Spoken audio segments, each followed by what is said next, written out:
Assalamualaikum warahmatullahi wabarakatuh dan salam sejahtera. Baik, pada minggu ini kita berjumpa lagi. Kita masih dalam bab 1 tapi kita beralih ke subtopik terakhir iaitu 1.3 penggunaan, pengurusan dan pengendalian radar serta bahan kimia. Seperti yang kita ketahui, makmal merupakan satu tempat yang penting dalam pembelajaran kimia dan makmal juga merupakan tempat yang berbahaya. Segala peraturan dan langkah keselamatan yang ada di makmal perlu kita patuhi. Dan adakah awak masih ingat peraturan-peraturan dan langkah keselamatan yang telah awak pelajari semasa awak berada di tingkatan 1? Alat pelindung diri dan peralatan keselamatan. Apakah alat perlindungan diri dan peralatan keselamatan yang disediakan di makmal untuk mengelakkan kita daripada terdedah kepada bahaya semasa menjalankan penyiasatan saintifik? Pemakaian alat pelindung diri semasa menjalankan eksperimen di dalam makmal kimia adalah perlu bagi mengelakkan berlakunya kemalangan pada diri. Selain daripada alat pelindung diri, makmal kimia juga dilengkapi dengan pelbagai peralatan keselamatan. Baiklah, sekarang mari kita lihat apakah alat perlindungan diri yang boleh kita gunakan. Yang pertama adalah Google ataupun kacamata keselamatan. Fungsi kacamata keselamatan digunakan untuk mengelakkan debu atau sebarang percikan bahan kimia daripada terkena mata. Yang kedua adalah topeng muka ataupun mask. Ia digunakan untuk melindungi organ pernafasan daripada bahan kimia dalam bentuk serbuk atau wasap. Topeng muka boleh mengelakkan kita daripada terhidu bau bahan kimia yang berbahaya. Yang ketiga adalah sarung tangan yang diperbuat daripada getah. Sarung tangan digunakan semasa mengendalikan bahan kimia untuk melindungi tangan daripada tercedera terkena bahan kimia atau sebarang jangkitan. Yang keempat, baju makmal ataupun kita panggil dia lab coat. Ia digunakan sebagai pelindung untuk badan dan pakaian kita daripada terkena tumpahan bahan kimia seperti asid, alkali dan pelarut organik. Bahan kimia yang berkepekatan tinggi boleh menghakis kulit kita menyebabkan melecur. Jadi apabila kita menggunakan baju makmal, ia sekurang-kurangnya melindungi kulit kita daripada terkena tumpahan bahan kimia. Yang terakhir ialah kasut. Bila kita berada di dalam makmal, kita haruslah sentiasa memakai kasut yang bertutup. Ia digunakan untuk melindungi kaki kita daripada kecederaan akibat tumpahan bahan kimia, terkena objek tajam atau sebarang bahan toksik. Kelima-lima alat pelindung diri yang saya sebutkan tadi haruslah kita amalkan apabila berada di makmal untuk memastikan keselamatan kita terjamin. Seterusnya kita lihat peralatan keselamatan yang disediakan di makmal. Alat yang pertama adalah kebuk wasap. Alat ini direka khas untuk menjalankan eksperimen yang membebaskan wasap beracun, mudah terbakar atau yang menghasilkan bau yang sengit. Alat yang kedua adalah pancuran air ataupun shower. Ia digunakan untuk membasuh dan membersihkan badan kita apabila kemalangan berlaku pada bahagian badan, contohnya terkena tumpahan bahan berasid atau beralkali. Alat ini juga digunakan untuk memadamkan api sekiranya berlaku kebakaran pada bahagian badan. Eye wash, pembilas mata.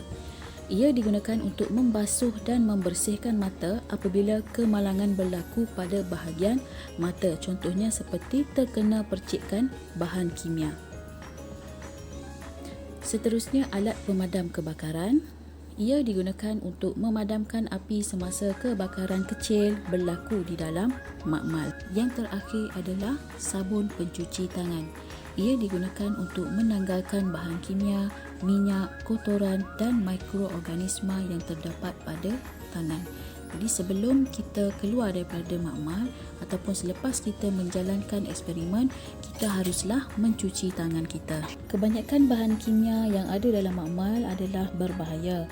Bahan kimia perlu disimpan dengan cara yang betul supaya ia tidak membahayakan pengguna dan tidak mengakibatkan kemalangan yang kita tidak ingini. Oleh itu, Bahan kimia ini perlu disimpan di tempat yang ditetapkan berdasarkan kategorinya. Bahan kimia mempunyai cara penyimpanan yang spesifik mengikut jenis bahan. Bahan kimia yang pertama, jenis bahan reaktif. Logam reaktif seperti litium, natrium dan kalium perlu disimpan di dalam minyak parafin untuk mengelakkannya daripada bertindak balas dengan air dan udara. Jika kamu lihat di dalam gambar, litium, natrium dan kalium disimpan di dalam sejenis cecair dan itu bukanlah air biasa tetapi ia adalah minyak parafin. Kerana logam-logam ini jika tidak disimpan di dalam minyak parafin, ia boleh bertindak balas sendiri apabila terdapatnya udara, gas oksigen yang boleh menyebabkan ia meletup. Jadi ia perlu disimpan di dalam minyak parafin. Jenis bahan kimia yang kedua adalah hidrokarbon dan pelarut organik. Cecair yang senang meruap serta senang terbakar seperti hidrokarbon dan pelarut organik perlu disimpan di tempat yang teduh serta jauh daripada cahaya matahari dan sebarang sumber haba. Bahan yang senang terurai. Bahan yang senang terurai dengan kehadiran sumber cahaya seperti asid nitrik pekat, larutan hidrogen peroksida, larutan argentum nitrat, cecair bromin dan cecair klorin haruslah disimpan di dalam botol yang gelap. Bahan yang mempunyai nilai pH kurang daripada 5 iaitu bahan berasid dan pH lebih daripada 9 iaitu bahan beralkali. Bahan kimia yang mengakis biasanya disimpan di dalam kabinet penyimpanan khas dan dikuncikan. Logam berat dan bahan toksik. Bahan toksik dan logam berat pula perlu disimpan di dalam bekas khas yang berlabel dan disimpan di dalam bilik yang berkunci serta bebas daripada sumber haba. Bahan kimia yang tidak boleh digunakan lagi haruslah dilupuskan mengikut cara yang betul.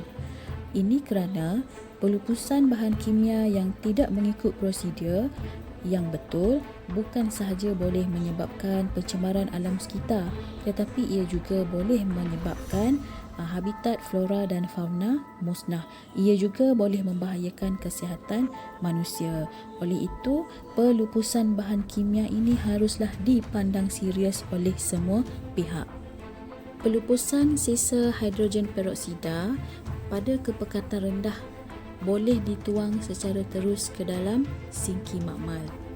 Walau bagaimanapun, jika hidrogen peroksida itu berkepekatan tinggi, ianya perlulah dicairkan dahulu dengan air dan ditambah sedikit dengan natrium sulfit bagi proses penguraian sebelum ia dituang ke dalam sinki.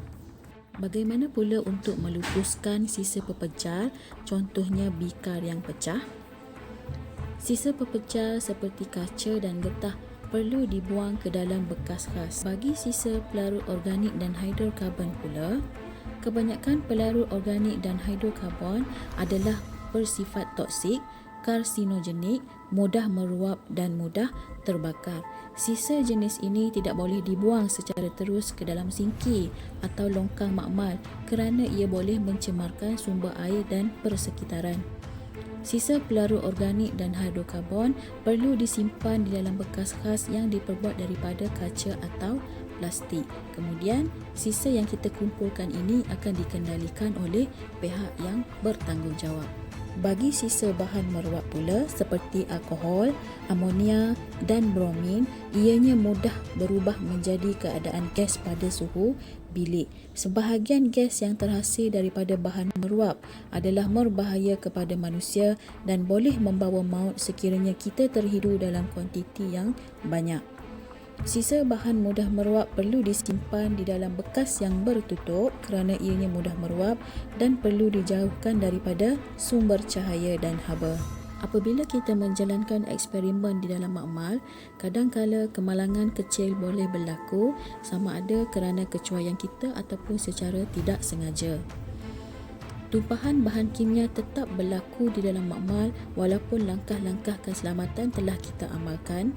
Apabila berlaku kemalangan di dalam makmal yang melibatkan tumpahan bahan kimia, tindakan yang perlu diambil mestilah mengikut langkah-langkah yang betul. Jika berlaku tumpahan bahan kimia, langkah yang pertama adalah maklumkan kemalangan kepada guru atau pembantu makmal dengan segera. Kemudian, langkah kedua, jadikan kawasan tumpahan sebagai kawasan larangan untuk semua murid. Yang ketiga, sekat tumpahan yang daripada merebak ke kawasan lain dengan membuat sempadan menggunakan pasir. Ini untuk mengelakkan tumpahan itu merebak pergi ke kawasan lain. Yang keempat, bersihkan tumpahan bahan kimia tersebut. Dan yang kelima, lupuskan tumpahan bahan kimia mengikut prosedur yang betul. Seterusnya adalah kemalangan di dalam makmal yang melibatkan termometer. Termometer merkuri sering digunakan semasa menjalankan eksperimen di dalam makmal sekolah.